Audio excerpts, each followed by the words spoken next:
ចាជំរាបសួរនាងខ្ញុំសួរកូនតំណាងលោកប្រធានច័ន្ទវ៉ែនបាននាំថវិការបស់លោកប្រធាននិងសប្បុរសជនទាំងអស់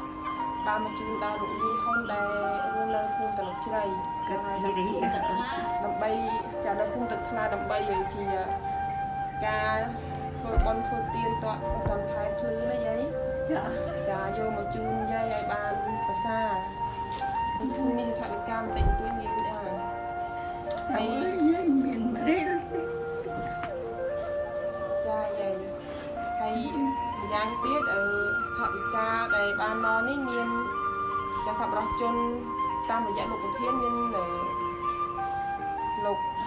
សុតមលលោកយមឡុងលោកថៃសេរីចាដល់គាត់ផ្សាយតាមរយៈមិនថាតែយាយទេសំបីតែចាសំបីតែបងទាំងអស់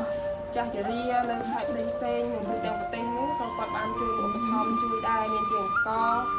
ទឹកត្រីទឹកស្អ៊ីវមីទឹកក្តីតាំងស្អីតាមសធាណាយាយបានប៉ុណ្ណេះអនចាបានយកជូនយាយទៅគាត់ទិញឯកសារយាយណា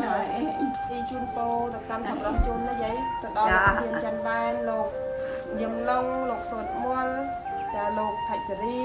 ដែលគាត់បានចូលរួមបានចូលរួមចាបានចូលរួមទាំងអស់ហ្នឹងមកអស់ទៀតខ្ញុំ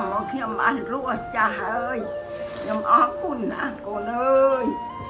អរគុណខ្លាំងមានអីទេអរគុណណាកូនម៉ែអរគុណនេះមានចិត្តជាស្លាអរទានខ្ញុំនេះណាសូមទេវតាជួយអរពោអរបានសូមជួស្ដីជាមង្គលសូមអរចាស់ទានបានដល់បានផលបាត់ចាក់ទុកផលជំនុកអរកូនមានសូមអរមានចាស់ទាននឹងមានបរិបូរណ៍នេះអាយុវែងណាកូនណាខ្ញុំក៏សូមថ្លែងអំណរអគុណដល់លោកប្រធានច័ន្ទវ៉ែនលោកយឹមឡុងលោកសុតមលលោក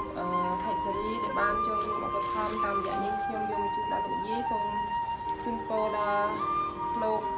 ឲ្យមានតែសេចក្តីសុខសេចក្តីចម្រើននៅក្នុងពរទាំង4ប្រការគឺយុវណ្ណៈសុខៈពលៈកុំបីឃ្លៀងឃ្លាតឡើយចានាងខ្ញុំសូមអរគុណកូនអើយ